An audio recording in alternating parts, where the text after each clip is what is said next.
Rencana pengimbasan hari ini tanggal 4 Juni 2024, tapi terkendala karena lampu mati. Pesertanya adalah guru-guru dari SMA Negeri 4 Kerinci. Ini hanya sebagian kecil yang hadir karena dalam suasana ujian, jadi yang hadir yang menjadi pengawas dan panitia ujian ini pun hanya sebagian kecil karena yang lain ada keperluan-keperluan yang sangat mendesak.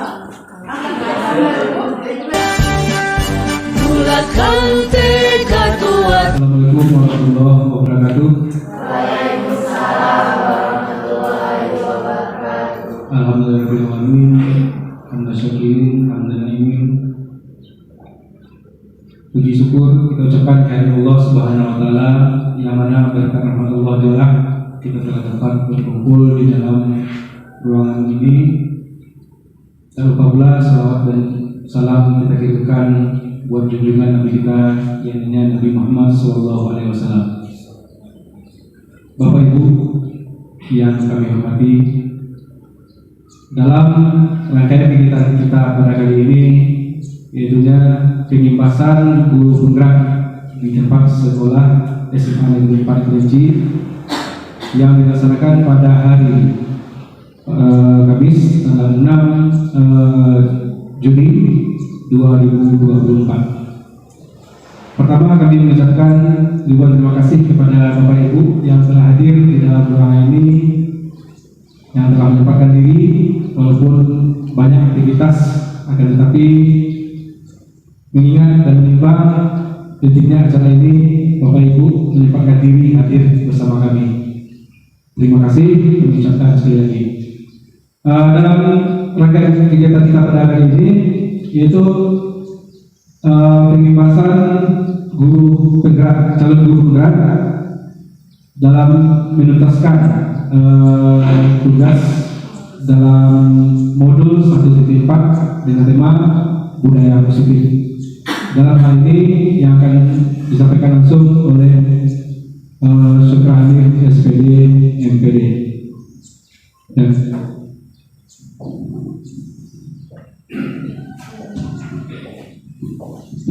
Oke, Bapak Ibu, selamat siang. Ya, gimana keadaannya, Bapak Ibu? Semangat ya? Oke, jadi untuk pemaparan materi kali ini tentang budaya positif, sebelum kita masuk ke materi, terlebih dahulu kami minta kesediaan Bapak Ibu untuk bisa berdiri saja di tempat Ibu Bapak Ibu sekalian. Ya, satu dulu. Oke, Bapak Ibu, di dalam kajian budaya positif ini terlebih dahulu kita harus tahu tentang kontrol diri kita. Jadi untuk pemateri kita pada kali ini, jadi kami minta kepada Bapak Ibu untuk mengepalkan tangannya dulu. Ya, mengepalkan tangan satu saja. Oke, satu saja yang sebelah kanan. Oke, sekarang kami minta kepada Bapak Ibu untuk saling berhadapan dulu. Ya, saling berhadapan.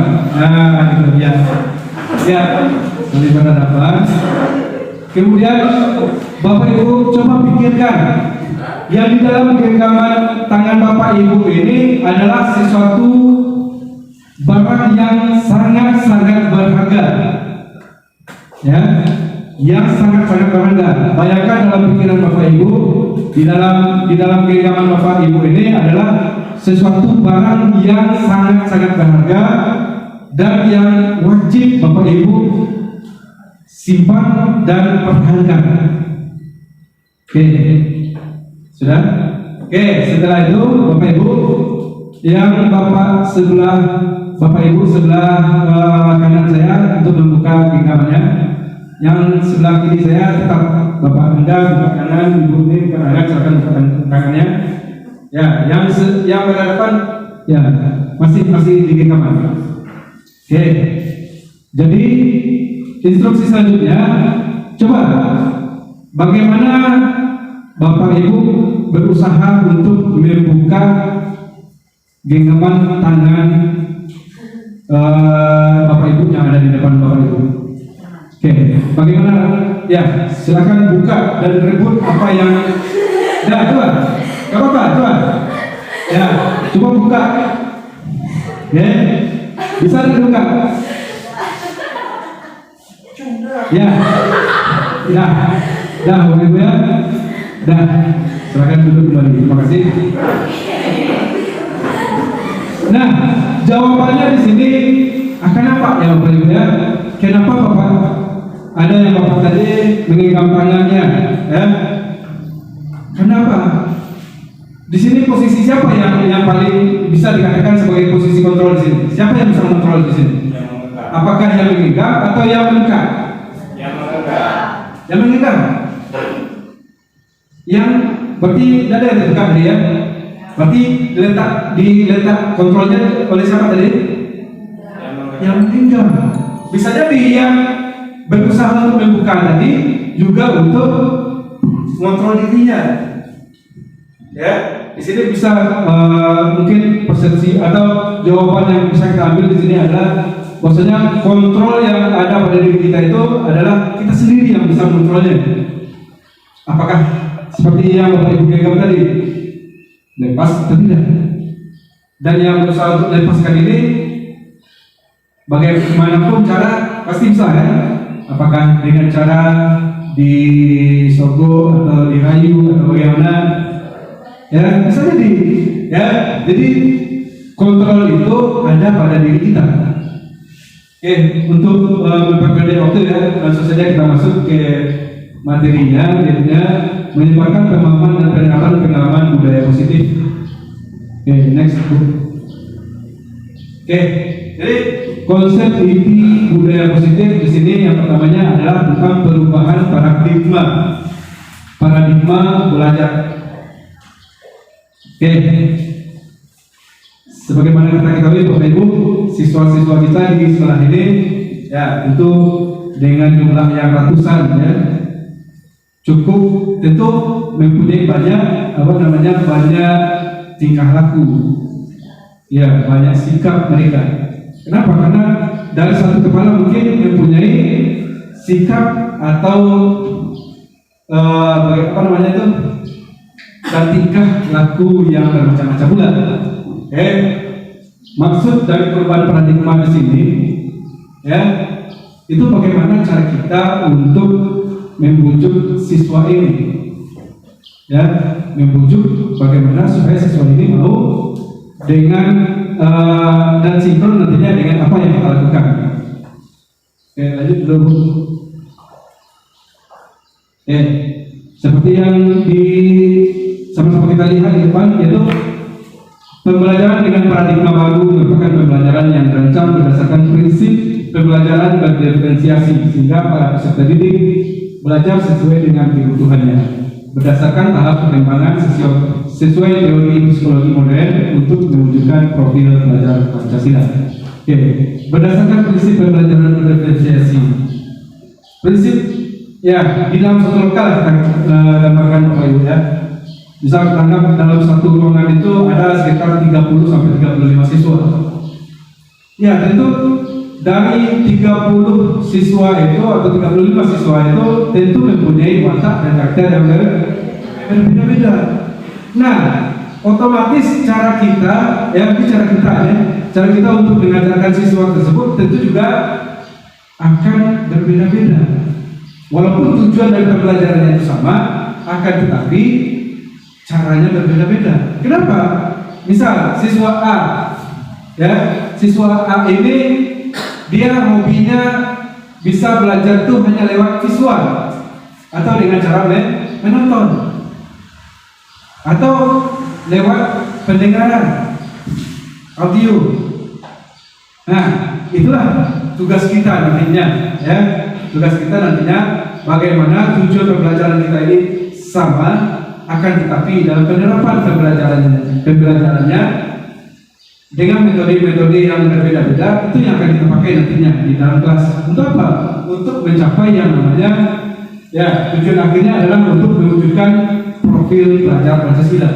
Sebagaimana kita ketahui bahwasanya profil pelajar Pancasila itu ada beberapa dimensi. Yang pertamanya beriman dan bertakwa serta berakhlak mulia. Kedua, mandiri. Yang ketiga, ada kreatif, bernalar kritis, bergotong royong, dan berkebinekaan global. Nah, itu merupakan tujuan akhir dari pembelajaran kita. Untuk apa? Untuk menciptakan profil pelajar Pancasila. Ya, dengan cara berdiferensiasi itulah salah satu teknik dari kita untuk mencapai tujuan pembelajaran. Kita lihat dari karakter siswa itu bagaimana, ya, ini sifat siswanya bagaimana, harus kita tahu. Itu Pak Ibu ya. Yang lanjut Bu. Tentang miskonsepsi tentang teori kontrol. Miskonsepsi tentang teori kontrol ini merupakan salah satu teori, ya, teori yang dikeluarkan oleh Dr. William Clauser, ya, di mana William Clauser membuat beberapa teori, ya, dan mengeluarkan satu teori yang dinamakan dengan choice theory, ya. Choice theory itu apa saja? Yang pertama, kita lihat ilusi guru mengontrol. Maksud ilusi guru mengontrol di sini apa? Kita lihat kan ketika kita mengasih tugas kepada siswa, siswa itu kan membuat semuanya. Akan tetapi dalam aplikasinya bagaimana? Apakah siswa itu membuat semuanya? Ada yang tidak kan? Nah, gitu. Nah, itu yang dikatakan oleh si William Clauser ini tentang ilusi guru mengontrol murid. Guru melihat, oh, siswa kita membuat tugas semuanya. Akan tetapi setelah tugas selesai, apakah semuanya mengumpul? Kan tidak. Nah, itu ilusi yang dirasakan oleh guru ketika mengontrol murid, ya. Dan yang kedua, ilusi bahwa semua penguatan positif, efektif, dan bermanfaat. Nah, misal gini Bapak Ibu, ketika kita berhadapan dengan siswa, kita memberikan semacam kata-kata pujian, kata-kata apa istilahnya, reward. Pada dasarnya itu adalah semacam dan tambah lagi hukuman, ya. Itu yang perlu kita hindari, ya. Soalnya kenapa? Karena itu akan menjadi kebiasaan bagi siswa yang kita terapkan ilusi itu. Kenapa? Misal, nanti kalau kamu juara, saya kasih hadiah, ya. Siapa juara satu nanti Pak kasih hadiah. Nah, setelah juara satu kita kasih hadiah. Akan tetapi ini tidak baik Bapak Ibu. Kenapa tidak baik? Karena akhirnya menjadi sebuah kebiasaan. Kalau nantinya tidak dikasih imbalan, otomatis siswa kita tidak akan mau belajar lagi. Itu maksudnya. Oke, selanjutnya ilusi bahwa kritik dan berbuat rasa bersalah mampu menguatkan karakter. Nah, maksudnya di sini apa? Ketika kita piket misalnya, ya, kita piket, lalu ada lokal yang berkeliaran, ya. Ketika siswa yang berkeliaran di depan kelas, kita sebagai guru piket begitu, kita masuk dan memberikan semacam tugas, ya. Nah, nanti kalau seandainya kami tidak membuat tugas, nanti ibu dimarah sama kepala sekolah. Itu salah satu contoh rasa bersalah. Nah, akibatnya apa? Siswa menjadi terbeban. Kalau tidak buat, saya tidak membuat tugas, nanti ibu ini pasti kena marah. Jadi harus bagaimanapun saya harus membuat tugas. Sehingga dapat menampilkan suatu karakter pada siswa. Oke, kita lanjut. Ilusi bahwa orang dewasa memiliki hak untuk memaksa. Nah, di sini yang sering sekali kita pakai. Kenapa? Karena orang dewasa, apalagi di sekolah kita, ya, orang dewasa selalu benar. Pada dasarnya ini merupakan suatu hal yang tidak baik sekali Bapak Ibu. Kenapa?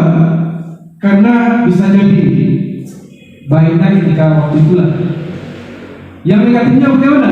Yang negatifnya bisa menimbulkan suatu dendam terhadap diri siswa tersebut. Ya, sampai sini bisa dipahami kira-kira Bapak Ibu ya. Oke, lanjut. Nah, bagaimana cara mengubah paradigma stimulus respon ke pendekatan teori kontrol? Ini sesuai yang teori si Klopser tadi ya. Yang pertama stimulus respon realitas. Nah, kita lihat realitas kita sama. Menurut teori kontrol, realitas kita berbeda. Nah, di dalam lokal misalnya seperti contoh yang saya terapkan tadi, di kelas tujuan pembelajaran sama, akan tetapi ya kebutuhan dari siswa itu juga berbeda-beda. Nah, itu caranya. Yang kedua, semua orang melihat hal yang sama, akan tetapi menurut teori kontrol, setiap orang memiliki gambaran yang berbeda. Terus kita mencoba mengubah orang agar berpandangan sama dengan kita. Kita berusaha memahami pandangan orang lain tentang dunia, itu menurut teori kontrol. Terus model berpikir menang kalah. Kalau menurut teori kontrol, model berpikir menang-menang. Nah, muncul pertanyaan di sini. Bagaimana cara mengubah paradigma tersebut dari stimulus respon ke pendekatan teori kontrol? Nah, caranya bagaimana, Bapak Ibu? Caranya kita mulai dari diri sendiri. Ya, pelan-pelan kita munculkan ingin berubah. Pelan-pelan kita munculkan ingin sebuah kemajuan. Nah, kalau tidak begitu, maka paradigma tersebut tidak akan bisa berubah. Kalau tidak kita mulai dari diri sendiri. Sehingga setelah ini baru memunculkan yang namanya budaya positif. Ya, setelah kita mulai dari diri kita, ya, kemudian kita coba aplikasikan beberapa teori ini di dalam pembelajaran kita nantinya. Ya, insya Allah ya, siswa-siswa kita bisa mendapatkan tujuan pembelajaran akhir seperti yang kita lihat tadi. Maksudnya tujuan pembelajaran akhir kita apa? Membentuk atau mewujudkan siswa sesuai dengan profil pelajar Pancasila. Oke, Bapak Ibu, sampai sini ada pertanyaan kira-kira? Oke, kalau tidak ya lanjut. Nah, disiplin positif ini yang pertamanya ya. Disiplin berasal dari kata disiplina yang artinya belajar. Disiplin mengacu pada disiplin diri yang memiliki tanggung jawab terhadap apa yang dilakukannya berdasarkan nilai-nilai yang diyakini. Dan disiplin positif merupakan salah satu cara penerapan disiplin yang bertujuan untuk menumbuhkan kesadaran serta memberdayakan peserta didik tanpa imbalan, penghargaan, ancaman ataupun hukuman. Nah, ini yang penjelasan yang sudah kita singgung di awal tadi, Bapak Ibu, bahwasanya penghargaan, ancaman atau hukuman itu merupakan satu poin-poin yang seharusnya tidak kita terapkan di sekolah kita. Kenapa?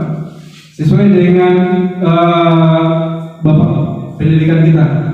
Siapa Bapak pendidikan kita, Bapak Ibu?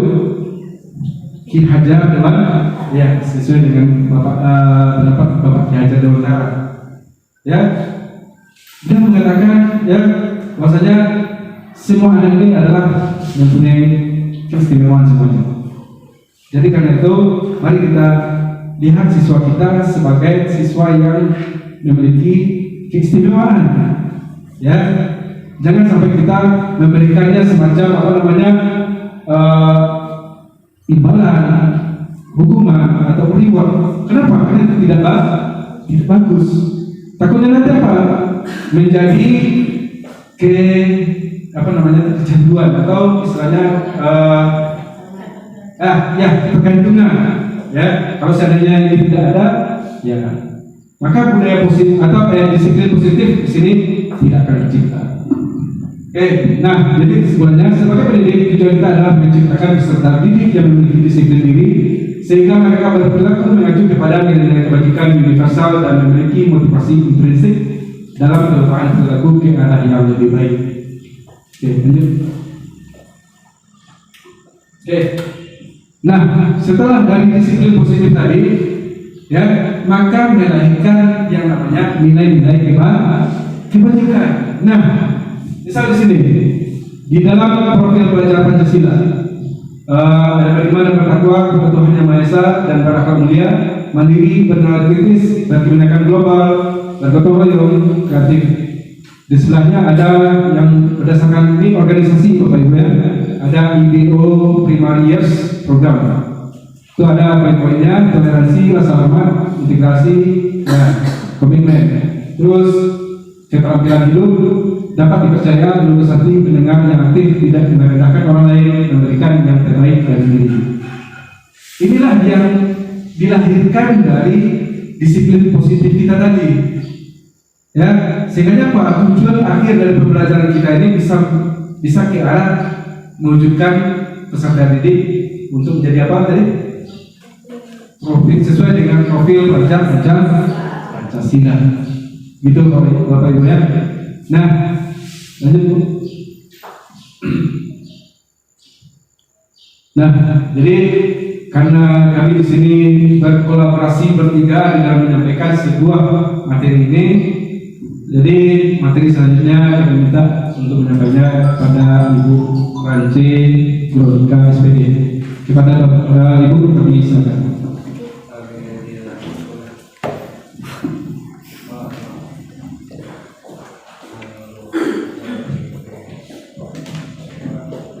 Assalamualaikum warahmatullahi wabarakatuh. Selamat siang Bapak Ibu, masih semangat? Masih semangat ya.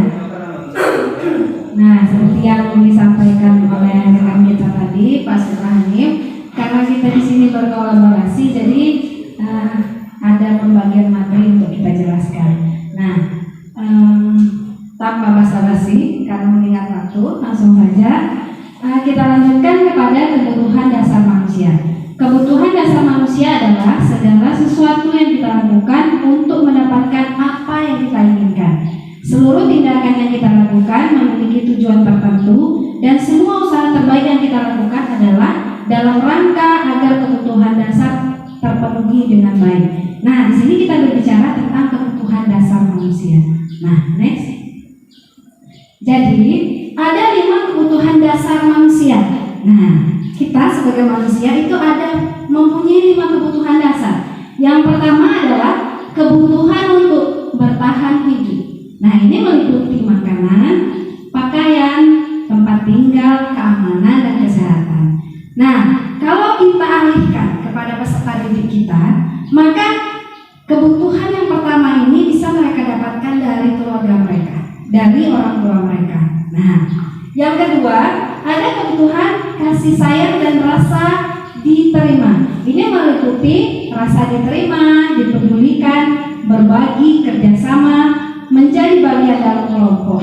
Nah, kalau kebutuhan yang kedua ini tentu saja mereka ingin dapatkan selain dari keluarga, juga dari lingkungan sekolah, dari teman-teman mereka, dan juga dari guru-gurunya. Nah, selanjutnya ada kebutuhan penguasaan. Ini meliputi harga diri, keinginan untuk dianggap, memimpin, berprestasi, diakui, didengar. Nah, kalau dalam hal yang ketiga ini, anak didik kita itu usaha untuk mencapai atau untuk memenuhi kebutuhan dasar yang ketiga ini, mereka itu cenderung melakukan 2 cara, Bapak Ibu. Nah, cara yang pertama, di sini kita katakan tadi harga diri, keinginan untuk dianggap, memimpin. Terkadang cara yang ini tadi, yang kita sebutkan tadi, mereka itu sering terkadang cara-cara yang negatif. Nah, kalau seandainya ada pertikaian di antara mereka, mungkin sampai terjadi pertengkaran, bahkan sampai terjadi perkelahian. Kalau kita tanya anak-anak yang seperti itu, apa yang melatar belakangi, apa alasan mereka? Nah, tidak lepas dari hal yang ini tadi. Karena mereka ingin mempertahankan harga diri mereka. Nah, jadi terkadang mereka itu tidak menutup kemungkinan hal ini mereka lakukan dengan cara yang positif, tetapi terkadang lebih kepada yang negatif. Tetapi kalau untuk yang berprestasi, diakui, didengar, itu kebanyakan dari anak-anak kita ini untuk memenuhi kebutuhan dasar yang ini adalah dengan cara yang positif. Nah, mereka menunjukkan prestasi mereka, mereka menunjukkan keaktifan mereka.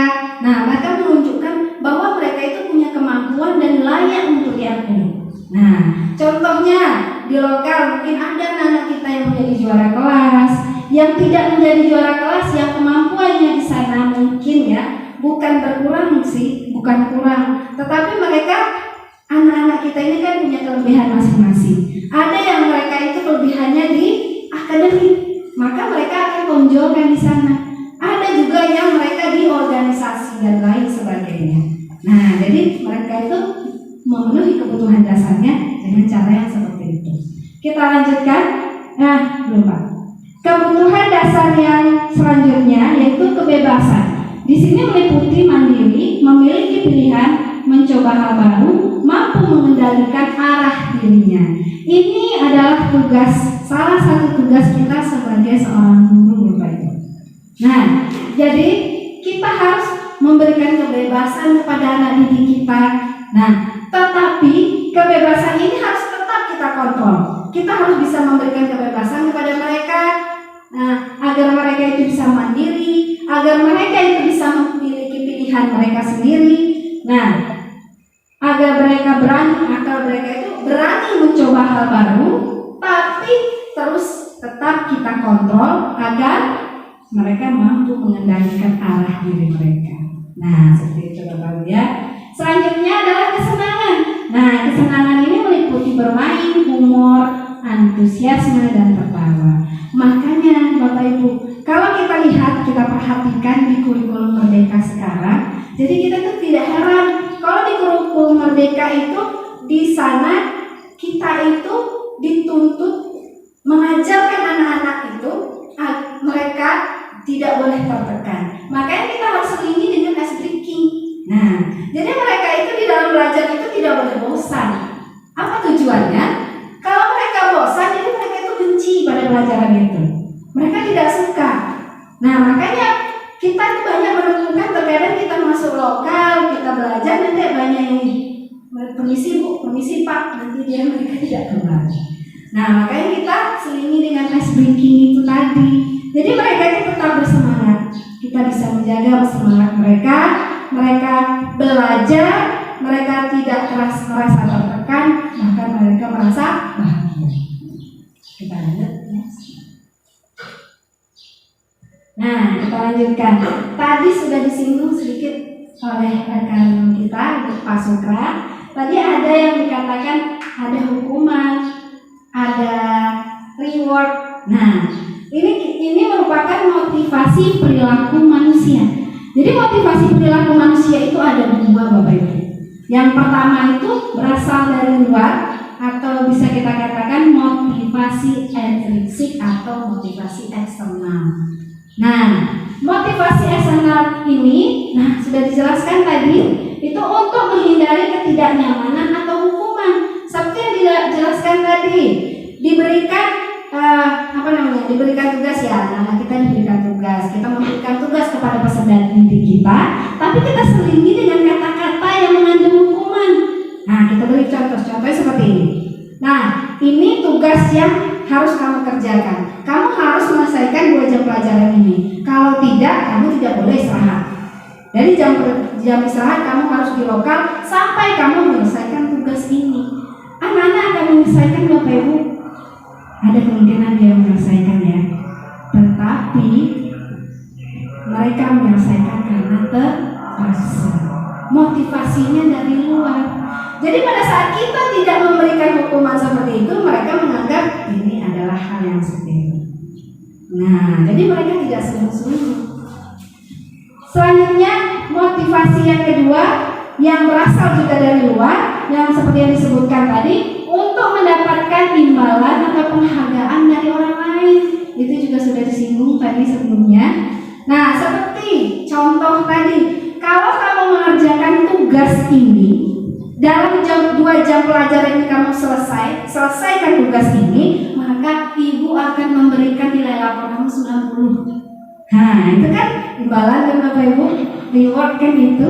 Nah, mereka mengerjakan Bapak Ibu, tentu ya mengerjakannya, tetapi motivasinya masih dari luar. Nah, apabila kita tidak memberikan motivasi seperti ini, mereka bisa dikatakan itu down. Mereka akan ketergantungan pada hal-hal seperti ini. Jadi mereka kalau seandainya ada tugas, mereka tunggu dulu rewardnya apa ya. Nah, imbalannya apa ya? Oh, kali ini nggak ada imbalan, nggak seru. Nah, jadi mereka seperti itu. Mereka mengerjakan pun tapi dengan rasa yang jengkel. Nah, dengan rasa yang nggak seru, ini biasanya ada imbalan, kok sekarang tidak. Nah, jadi motivasinya dari luar. Nah, sebagai guru kita harus menciptakan motivasi itu dari dalam diri anak, yaitu motivasi intrinsik atau internal. Nah, ini dia. Jadi untuk menjadi orang yang mereka inginkan dan menghargai diri sendiri dengan nilai-nilai yang mereka percaya. Jadi pada saat kita memberikan tugas kepada anak didik kita, mereka itu tidak peduli ada hukumannya, mereka tidak peduli ada imbalannya. Mereka merasa ini tugas saya, ini tanggung jawab saya, dan saya harus menyelesaikannya. Nah, karena kalau saya mengerjakan tugas ini untuk saya juga, saya bisa paham, saya bisa mengerti. Nah, seharusnya kita tuh bisa seperti itu. Nah, jadi bisa kita simpulkan ya Bapak Ibu ya. Nah, lanjut. Nah, tadi kita ceritakan tentang hukuman, ada konsekuensi. Hukuman itu ada, bisa dikatakan tuh ada 2. Ada yang hukuman, ada yang konsekuensi. Nah, Bapak Ibu bisa dijelaskan tuh, ada yang bisa jelaskan tidak apa itu hukuman dan apa itu konsekuensi? Nah, untuk mengingat waktu kita bantu jelaskan ya. Jadi yang dikatakan hukuman itu tidak terencana atau tiba-tiba.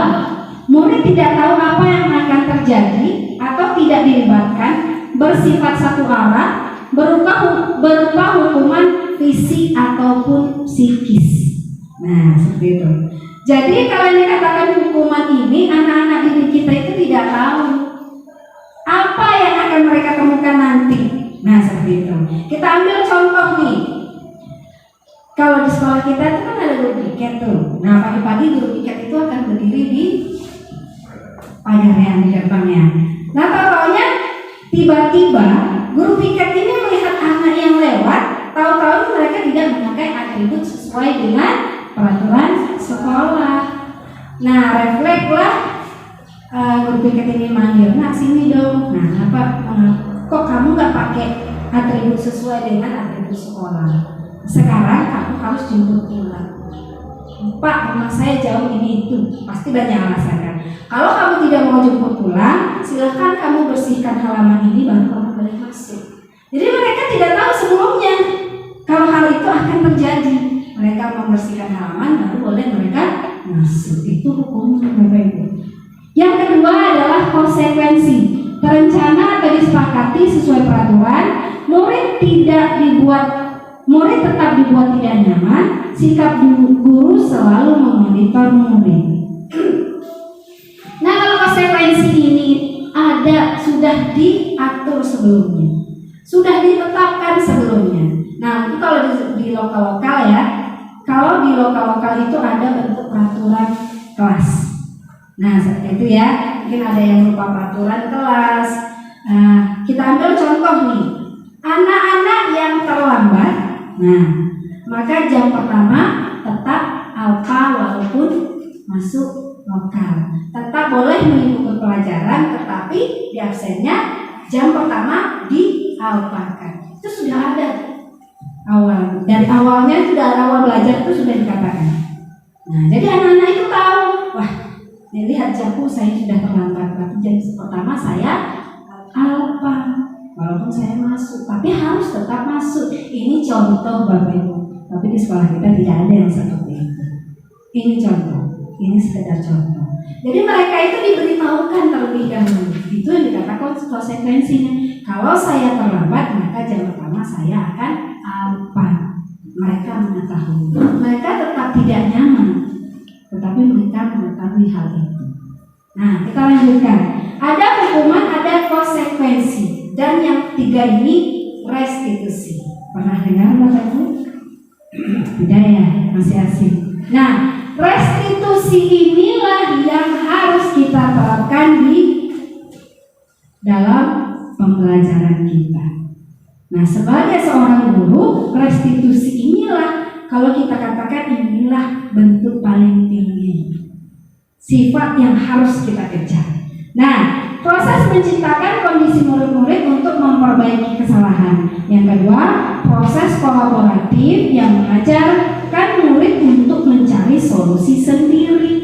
Jadi di restitusi ini kita tidak menghukum mereka, kita tidak memberikan hukuman mereka, kita tidak menyalahkan mereka. Hal ini didasarkan pada membuat kesalahan itu biasa. Tapi hal yang paling penting adalah bagaimana kita memperbaiki kesalahan itu dan tidak mengulanginya lagi. Nah, itu di sini nanti jelasnya, contohnya akan dijelaskan lengkapnya oleh rekan kita Ibu Cynthia. Tapi yang jelas di restitusi ini kita harus tahu dulu mengapa mereka setiap terlambat tadi kan? Mengapa mereka terlambat? Kita harus tanya dulu. Terkadang kita menerapkan yang hukuman atau restitusi ini, terkadang setelahnya kita itu menyesal Bapak Ibu. Setelah kita menghukum anak-anak, kita punya perasaan rasa bersalah. Saya hukum dia, saya tidak tahu apa rasanya. Jangan-jangan alasannya memang yang benar-benar darurat. Nah, jadi di sertifikat restitusi ini kita tanyakan dulu kepada anak didik kita mengapa dia terlambat, apa alasannya. Nah, setelah itu kita bantu mereka, kita dorong mereka untuk agar mereka itu bisa cari solusinya sendiri. Nah, setelah itu kita bantu lagi mereka, kita dorong lagi mereka, kita berikan stimulasi kepada mereka agar mereka itu mau menjalankan solusi yang telah mereka ciptakan sendiri. Nah, seperti itu. Ya, next. Selanjutnya ada 5 posisi kontrol. Yang pertama itu 5 posisi kontrol kita sebagai guru. Nah, kalau Bapak Ibu nih yang mana nih? Yang pertama adalah penghukum. Itu adalah posisi kontrol yang pertama. Posisi kontrol yang pertama ini penghukum. Kita memberikan hukuman kepada anak didik. Ini sebenarnya tidak baik Bapak Ibu. Karena akan menimbulkan rasa benci dan dendam kepada anak didik kita. Nah, jadi mereka punya rasa tidak suka di sini. Selanjutnya membuat merasa bersalah seperti yang dikatakan tadi. Kita menanamkan rasa bersalah kepada mereka. Jadi mereka itu tumbuhlah menjadi pribadi yang merasa mereka tuh gagal. Ya kan? Mereka bersalah rasanya. Contoh tadi, ini contoh kecil kita ke anak SD. Dia sekolah, dia tidak mau menulis. Nah, gurunya bilang, "Nah, nulis mana, nggak kasihan tuh sama orang tuamu. Kan orang tuamu capek-capek cari belanja, cari jajan buat kamu. Masa kamu di sekolah nggak nulis? Nanti orang tua kamu kecewa." Jadi anak ini merasa dia itu sudah gagal. Nah, jadi ada kemungkinan mereka tuh merasa diri mereka gagal seperti itu. Selanjutnya posisi kontrol sebagai teman. Nah, kalau posisi kontrol sebagai teman di mana apabila anak melakukan kesalahan, kita itu memaklumi bahkan membantu mereka. Nah, jadi hal yang seperti ini, posisi yang ini akan mengakibatkan anak-anak ini ketergantungan seperti yang dijelaskan tadi. Ketergantungan kalau dia buat salah, kan ada bapak itu nanti yang bantu, kan ada ibu itu nanti yang bantu. Nah, jadi mereka itu tidak jerah jadinya. Nah, yang selanjutnya pemantau. Pemantau ini yang kita ceritakan sebagai konsekuensi itu tadi. Nah, jadi guru ini memantau, siapa yang buat salah, segera diberikan konsekuensinya. Ya, jadi anak-anak itu akan takut kepada kita. Nah, yang kelima itu manajer. Inilah yang akan menjalankan segitiga restitusi. Nanti akan dijelaskan lebih lanjut. Yang kita kenal dengan restitusi itu tadi, itu adalah di posisi kontrol sebagai manajer. Ini paling tinggi Bapak Ibu. Ini adalah posisi kontrol paling tinggi sifat murid kita. Nah, di mana kita itu bisa menghandle anak-anak kita yang berbuat salah, tidak perlu memberikan hukuman, tidak perlu memberikan imbalan atau hadiah, tetapi kita mendorong mereka agar mereka itu menjadi pribadi yang baik. Kita tanya mereka mengapa mereka seperti itu, apa alasan mereka, kita dorong mereka untuk mencapai solusinya sendiri. Selanjutnya kita stimulus mereka, kita dorong mereka untuk mengaplikasikan solusi yang telah mereka ciptakan. Next. Selanjutnya, nah ini contoh penerapan 5 posisi kontrol guru itu tadi. Kasusnya, siswa tidak memakai atribut lengkap saat upacara. Jadi kalau yang sebagai penghukum, mereka akan hormat pada bendera selama 1 jam. Nah, mereka kan kaget tuh.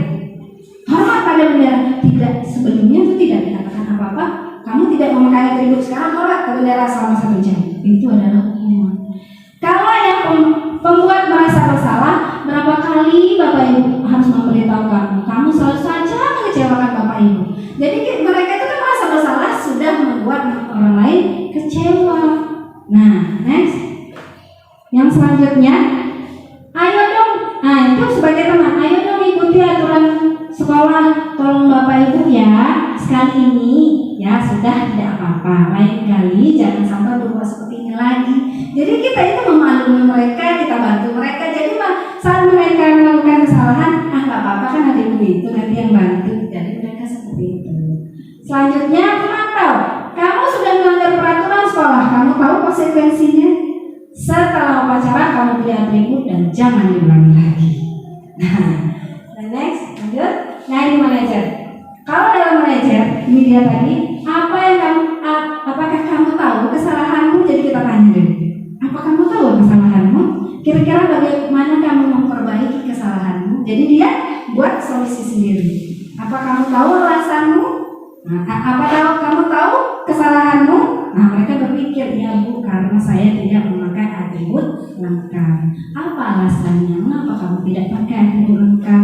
Nah, kita dengarkan dulu. Apa alasan mereka? Terkadang alasan-alasan mereka itu yang membuat kita miris, Bapak Ibu. Nah, jadi kita jangan dulu menghukum mereka. Mungkin karena mereka tidak punya. Nah, maaf ya, tidak perlu kita jelaskan. Jadi jangan sampai hal itu membuat kita menyesal. Nah, selanjutnya, kira-kira bagaimana kamu harus memperbaiki kesalahan? Nah, bisa dipahami Bapak Ibu? Kalau bisa kita dipahami, kita coba dengan kasus yang berikutnya. Nih, saya kecewa dengan kamu. Kira-kira Bapak Ibu posisi kontrol apakah ini? Saya kecewa. Saya kecewa. Membuat rasa bersalah. Coba kita lihat. Membuat merasa bersalah karena dia sudah mengecewakan orang lain. Next. Kamu tidak pernah benar melakukannya. Apakah itu posisi kontrol sebagai kamu tidak pernah melakukannya? Kita lihat apa? Penghukuman mereka. Kamu tidak pernah benar melakukannya. Nah, selanjutnya, apa rencanamu untuk menyelesaikan masalah ini? Apa manajer betul? Coba kita lihat. Manajer kata Pak Eko, betul Pak Eko. Kita lanjutkan. Ayolah lakukan demi Bapak Ibu ya. Coba kita lihat. Nah, jadi bisa kita katakan Bapak Ibu semua sudah paham ya. Jadi, nah ini, kamu tidak pernah mendapatkan nilai jika tidak mengerjakan tugas. Apa ini? Posisi kontrol sebagai kamu tidak pernah mendapatkan nilai jika tidak mengerjakan tugas. Kita lihat pemantau. Kan ada konsekuensinya tadi. Kamu tidak mendapatkan nilai. Ya. Nah, demikian Bapak Ibu. Nah, kembali lagi dengan kata-kata Mas Sukra tadi, karena kami berkolaborasi. Nah, jadi untuk materi selanjutnya kami serahkan kepada rekan kita, Ibu Sylvia Mansanta.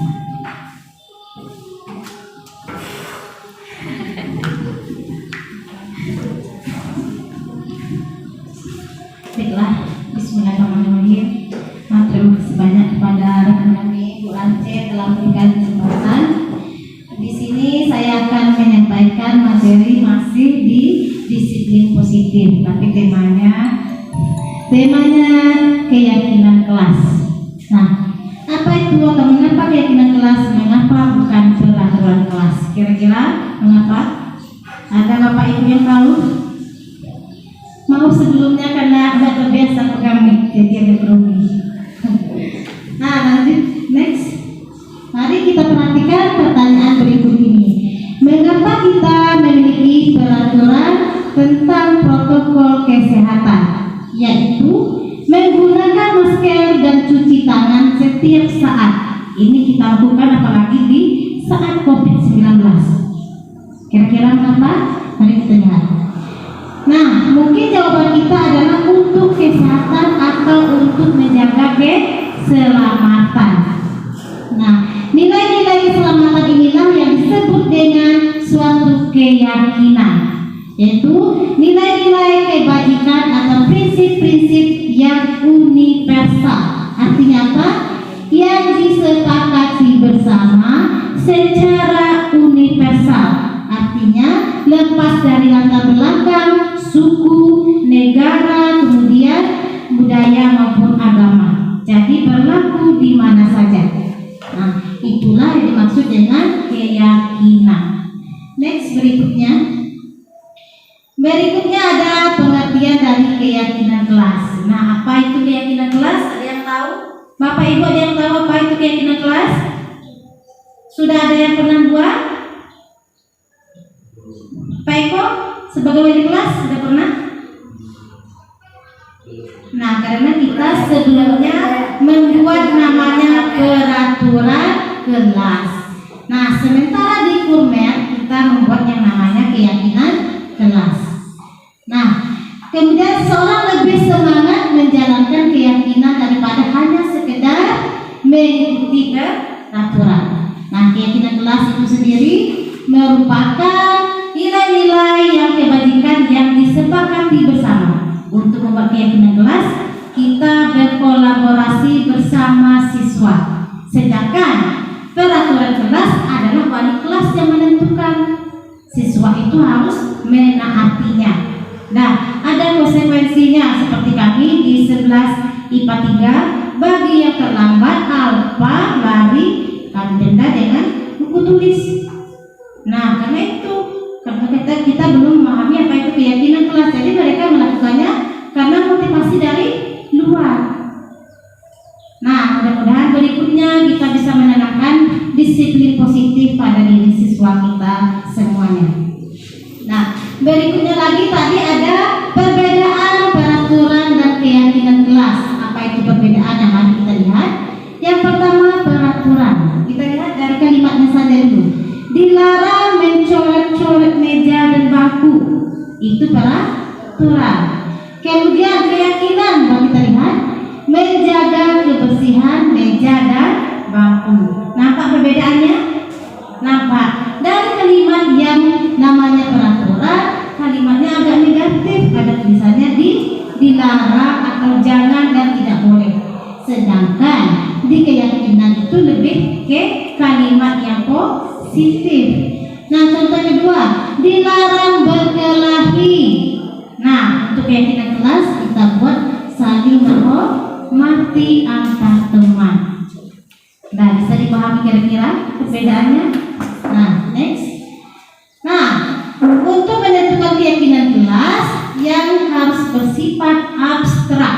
Jadi keyakinan kelas itu harus bersifat abstrak. Kemudian berupa pernyataan universal. Yang tadi yang kami bilang berlaku secara umum, tidak melihat latar belakang suku, adat, budaya, agama dan sebagainya, tapi berlaku di mana saja dan kapan saja.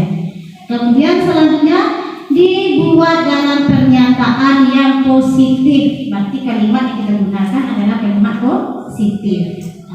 Berikutnya lagi, sesuai dengan kondisi kelas sekolah sehingga mudah diterapkan dan sedikit saja agar mudah diingat. Jadi keyakinan kelas nggak perlu sampai 10 poin, nggak perlu.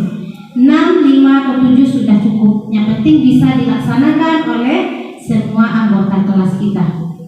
Nah, yang di sampingnya itu merupakan keyakinan kelas yang kemarin sudah kami laksanakan atau sudah kami kerjakan aksi nyatanya di 11 IPA 4. Nah, waktu itu kami melakukan aksi nyatanya dan setelah membukakan pendapat dan akhirnya dapatlah 7 poin.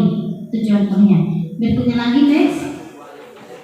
Nah, ini bisa kita lihat, silakan perhatikan, ini ada video kemarin aksi nyata kami pada saat pembuatan keyakinan kelas, di mana siswa kami ajak berkolaborasi, berdiskusi dan saling membukakan pendapat, dan kami berikan kesempatan kepada seluruh anggota kelas dengan memberikan kertas note. Kemudian mereka menulis apa yang mereka inginkan, kelas seperti apa yang mereka dambakan dan mereka impikan.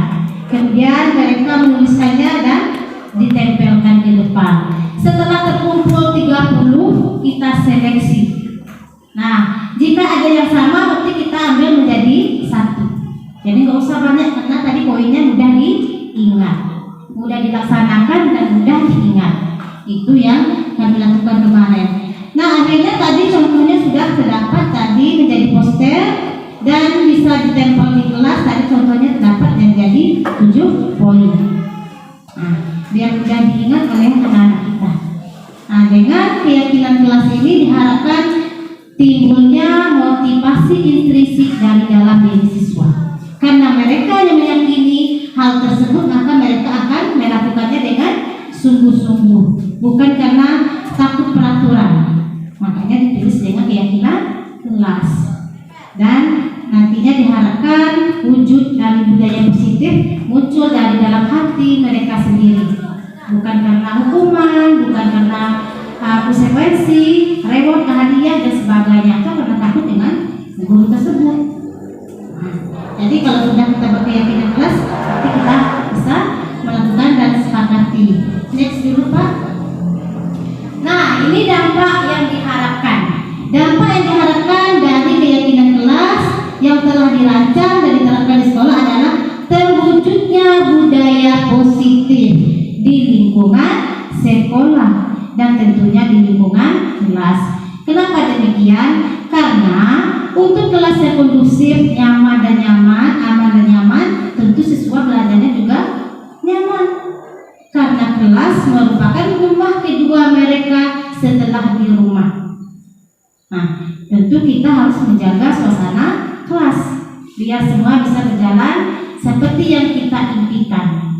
Dan tentunya diharapkan visi misi sekolah juga bisa terwujud dan visi murid masa depan bagi mereka juga bisa terwujud. Nah, berikutnya lagi ada namanya segitiga restitusi. Itu tadi yang sudah disebutkan sebelumnya oleh rekan kami, ada Pak Sukra dan ada Bu Ranjil tadi. Jadi di posisi kontrol yang paling tinggi ada namanya apa? Segitiga restitusi. Mungkin kita semua sudah pernah melakukannya, tapi kita tidak tahu itu namanya segitiga restitusi. Mungkin ada yang melakukan langkahnya 1, ada yang 2, ada yang 3, dan ada yang semuanya. Mari kita lihat. Nah, segitiga restitusi itu adalah suatu proses dialog yang dijalankan oleh guru agar dapat menghasilkan murid yang mandiri dan bertanggung jawab. Nah, kemudian segitiga restitusi itu sendiri ada 3 tahap. Yang pertama, menstabilkan identitas. Di sini kita dengarkan dulu cerita mereka kalau mereka sedang bermasalah. Yang kedua, validasi tindakan yang salah. Jadi kita tanya kira-kira mengapa mereka melakukan hal tersebut. Dengarkan dulu, cari tahu dulu biar mereka mau curhat sama kita kalau mereka punya masalah. Nah, ini perlu apalagi kita sebagai wali kelas. sangat perlu sekali. Jadi kita tidak mudah menghakimi dulu, cari tahu dulu apa sebabnya, nanti kita sebutkan lagi apa akibat dari yang mereka lakukan. Nah, berikutnya yang terakhir menanyakan keyakinan. Nah, misalnya ada Keke misalnya, dia marah sama Iqbal lantaran tugasnya selalu dicontek misalnya, dia merobek buku Iqbal dan sebagainya. Kita bisa tanya begini, kenapa Keke melakukan hal tersebut? Apakah sesuai dengan keyakinan kelas? Tentu dia jawab tidak. Kalau tidak, kira-kira keyakinan kelas mana yang dilanggar? Nah, misalnya apa? Menghargai teman sekelas. Terus kita tanya lagi, kalau begitu keyakinan kelas apa yang kamu lakukan saat kamu atau yang kamu akan lakukan untuk memperbaiki kesalahan ini? Nah, jadi timbullah motivasi intrinsiknya dalam diri, dia akan melakukan hal tersebut atau menerapkan yang namanya keyakinan kelas. Nah, next contohnya lagi. Ini contoh untuk ucapan menstabilkan identitas. Mari kita lihat. Berdasarkan prinsip membuat kesalahan adalah bagian dari proses pembelajaran, maka kita dapat menggunakan kalimat berikut untuk menstabilkan identitas siswa. Yang pertama, berbuat salah itu adalah wajar. Jadi kita bisa bilang seperti itu pada siswa agar mereka mau curhat sama kita. Kita tahu apa masalah mereka. Kemudian lagi, tidak ada manusia yang sempurna. Terus, ibu juga pernah melakukan hal itu. Berikutnya, ibu tidak mau mencari siapa yang salah, tapi ibu ingin mencari solusi dari masalah tersebut.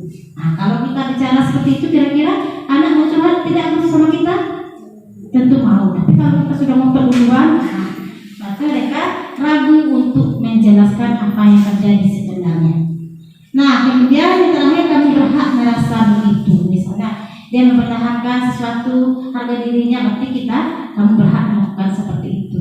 Next, berikutnya lagi, validasi tindakan yang salah. Ini tadi yang kami sebut menanyakan akibat atau mengapa mereka seperti itu, apa alasannya. Kita tanya sampai mereka mau bercerita. Nah, berdasarkan prinsip setiap perilaku berupaya memenuhi satu kebutuhan tertentu. Nah, di sini kalimat yang bisa kita gunakan, kamu pasti punya alasan mengapa melakukan hal tersebut. Dengan begitu mereka bisa cerita apa alasannya, kenapa kira-kira seperti itu. Nah, berikutnya lagi, padahal kamu bisa melakukan yang lebih buruk dari ini ya. Terus, kamu patut bangga karena telah melindungi sesuatu penting buatmu. Nah, seperti tadi yang pertama awal, untuk melepaskan genggaman tangan teman kita. Nah, itu merupakan contohnya salah satu. Kemudian kamu melakukan karena mempertahankan sesuatu yang penting bagimu. Nah, dia tidak mau membuka, ya tidak masalah. Itu dia mempertahankan sesuatu yang penting. Next, berikutnya yang ketiga adalah menanyakan keyakinan. Nah, di sini kita harus bisa menanyakan keyakinan biar mereka sadar apa yang mereka lakukan dan mereka mulai timbul motivasi intrinsiknya. Berdasarkan prinsip teori kontrol bahwa pada dasarnya kita termotivasi oleh adanya secara intrinsik dari dalam diri kita sendiri. Dan kalimat yang bisa kita gunakan adalah apa keyakinan kelas kita, kemudian nilai-nilai apa yang telah disepakati bersama. Jika mereka sedang bersalah, misalnya tadi contohnya Keke emosi saat tugasnya dicontek oleh Iqbal. Kita tanyakan seperti itu, nilai apa yang telah disepakati bersama, boleh tidak melakukan hal tersebut. Nah, terus apa lagi? Sepertinya apa gambaran sebuah kelas ideal menurut kamu? Nah, kita tanyakan lagi terus, kamu ingin menjadi orang seperti apa? Apa mau marah-marah terus atau bagaimana? Nah, kita tanyakan hal tersebut. Next, berikutnya lagi. Nah, ini contoh kasus penerapan segitiga restitusi. Kasus pertama ini sudah kemarin kami juga sudah melakukan aksi nyatanya. Nah, Ibu Rance mendapatkan laporan dari kedua kelas bahwa Dinda habis bertengkar bersama Topi. Nah, kemudian Dinda tidak terima pekerjaannya, ikut tugas RTR, selalu dicontek oleh Topi hingga Dinda marah dan tidak bisa menahan emosinya. Nah, berikut adalah skenario penyelesaian masalah dengan menggunakan segitiga restitusi. Mari kita. Assalamualaikum. Salam. Dinda, itu dipanggil ya. Dinda, tadi Ibu dengar laporan dari ketua kelas, katanya kamu habis bertengkar ya sama Taufik. Dengar suaranya? Habisnya kesal sih. Oh, karena kesal. Iya Bu, Taufik itu selalu mencontoh tugas mata pelajaran saya. Bukan hanya tugas agama saja, tapi tugas mata pelajaran lain juga dicontek sama dia. Oh begitu. Wajarlah kamu kesal dan marah. Jika ibu di posisimu, ibu juga mungkin akan melakukan hal yang sama. Iya Bu, Lalu apa yang kamu lakukan terhadap Taufik?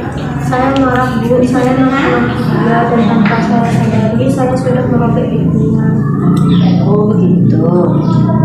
Kamu berbuat begitu pasti ada alasannya. Coba ceritakan sama ibu apa alasannya. Ya Bu, masa saya diam saja, saya sudah berupaya buat tugas, dia hanya mencontek saja dan tidak mau berusaha. Wajarlah kamu merasa marah dan kesal dan tidak rela pekerjaanmu dicontek oleh lain. Ibu sangat menghargai tindakanmu. Tidak berbuat lebih buruk lagi seperti memukul atau berkelahi. Iya Bu. Sekarang coba Dinda pikirkan, apakah dengan marah dan merobek buku Taufik adalah tindakan yang sesuai dengan keyakinan dan kesepakatan kelas kita? Menurut Dinda, keyakinan kelas mana yang Di sini dijalankan? Dinda juga menjawab soal Dinda melanggar keyakinan Ya, betul. Menurut Dinda, saling menghormati teman penting atau tidak? Penting Bu. Baik, kalau menurut Dinda itu penting, keyakinan apa yang harus Dinda lakukan pada saat Dinda sedang marah? Saya harus banyak-banyak sabar Bu. Dinda bersedia memperbaiki kesalahan ini. Bersedia Bu. Apa yang akan Dinda lakukan untuk memperbaiki kesalahan ini? Apabila ada yang mencontoh pada saya akan melaporkannya kepada guru mata pelajaran atau wali kelas. Tepat sekali. Dinda, semoga kamu bisa belajar dari kesalahan ini ya, dan tidak mengulanginya, dan semoga kamu bisa menjadi yang lebih baik. Bu, terima kasih. Sekarang Dinda bisa kembali berkelas. Bisa dilihat tadi langkah-langkah segitiga restitusinya. Akhirnya Dinda di sini merasa apa? Merasa bisa menemukan untuk keyakinan kelasnya. Jadi mereka menemukan atau Dinda menemukan solusinya sendiri. Nah, ini merupakan umpan balik dari Dinda kemarin yang meminta setelah melakukan aksi nyata. Next Pak. Nah, ini penutup untuk materi kita hari ini. Berarti sudah sampai di penjelasan tadi mulai dari disiplin positif. Diharapkan kita semua bisa menerapkannya dalam kehidupan kita sehari-hari, terutama pribadi kita sebagai guru. Kita harus disiplin positif dulu, baru kita bisa menularkan kepada siswa kita. Nah, dalam penerapan program disiplin positif, hendaknya guru memiliki standar kepribadian profesional dan sosial yang baik di mata guru maupun merefleksi dirinya dan mampu merefleksi dirinya dalam posisi kontrol saat ini. Bagaimana perjalanan diri sebagai among. Jadi kita adalah among. Apa itu among? Manajer. Nah, yang menuntut murid-murid menjadi insan yang mandiri, merdeka, bertanggung jawab. Ini semua merupakan standar nasional pendidikan kita Indonesia. Nah, kemudian berikutnya Pak. Nah, kami minta umpan balik dari Bapak Ibu. Nanti ada jawabannya, ada 1, 2, 3. Mohon dijawab. Ini umpan balik untuk kami semua. Kami CGP biar pengibasan berikutnya kami bisa memperbaiki apa yang seharusnya kami perbaiki. Silakan diisi.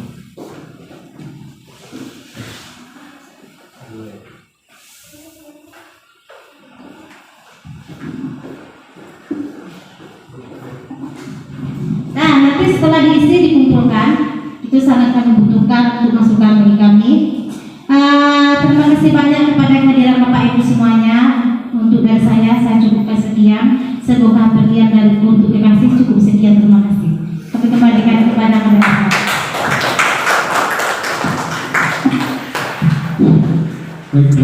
banyak pada Ibu calon guru putra. Yang pertama Ibu Haji Nurika SPD, kedua Ibu Sylvia, dan yang ketiga saya sendiri Suprahayu. Sekian saja acara kami menutup. Ya, sebelum kita tutup ya. Nah, mungkin ada pertanyaan kira-kira Bapak Ibu atau ada masukan? Ya, masukan dicatat saja nanti Bapak Ibu ya, nanti diserahkan kembali kepada kami dan itu sebagai refleksi bagi kami dalam pelaksanaan program kedepannya.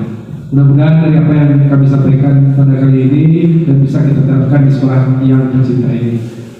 Saya dari pembicara mengucapkan jual mohon kepada Bapak Ibu sekalian yang mudah saya kembali dapat bermanfaat dan bisa kita praktikkan di dalam kegiatan sekolah kita depannya. Wabillahi taufiq wal hidayah. Assalamualaikum warahmatullahi wabarakatuh.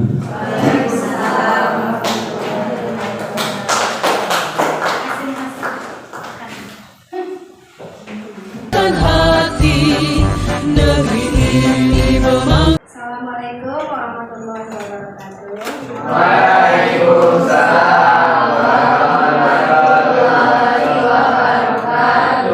Selamat pagi semua.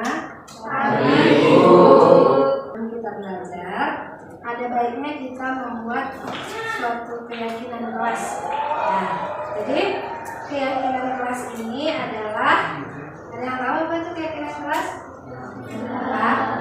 Nah, jadi keyakinan kelas ini hal-hal positif yang kita sepakati dan harus kita jalankan bersama.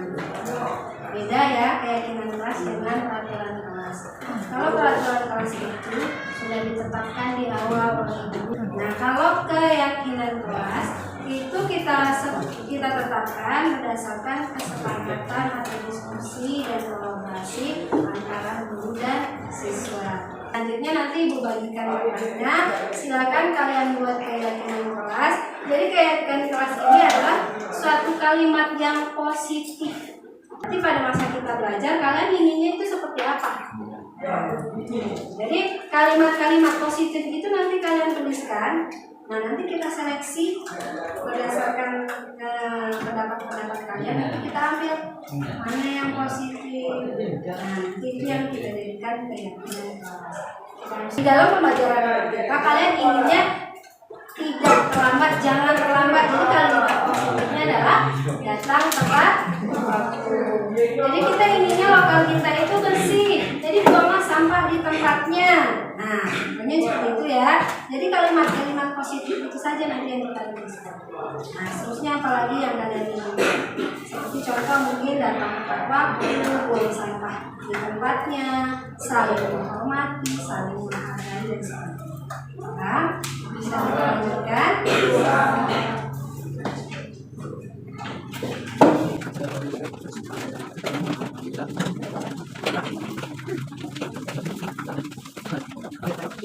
Sekarang sudah selesai, boleh langsung ditempel di sini ya.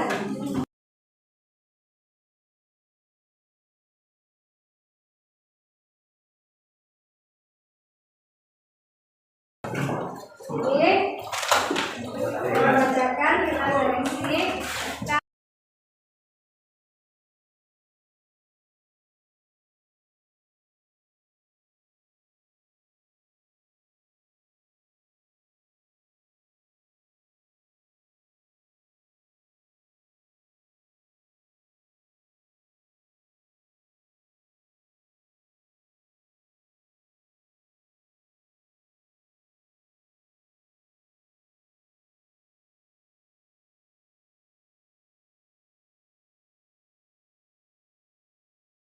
Nah, jadi kita peroleh kesepakatan kita buang sampah pada tempatnya, datang tepat waktu. Di sini kita ambil datang tepat waktu,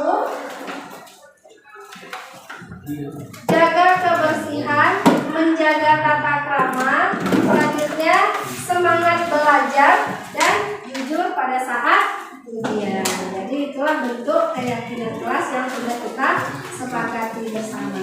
Ibu Mengharap kesepakatan kelas ini nantinya kita buat sedemikian rupa, kita tempelkan di ruangan atau di lokal kita agar kita bisa mengingatnya selalu, agar kita bisa menjalankannya.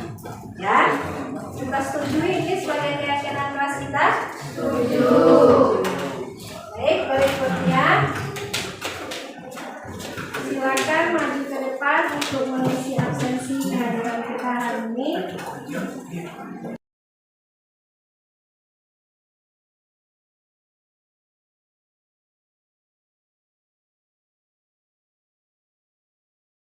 Demikian tadi keyakinan kelas yang sudah kita sepakati bersama. Untuk kedepannya, inilah kesepakatan atau keyakinan yang harus kita jalankan selama pembelajaran. Nah, semoga nanti keyakinan kelas ini bisa kita realisasikan ke depannya. Nah, untuk selanjutnya kita akan mulai pembelajaran seperti biasa. Dan untuk keyakinan kelas ini tutup dulu. Wabillahi taufiq wal hidayah. Wassalamualaikum warahmatullahi wabarakatuh.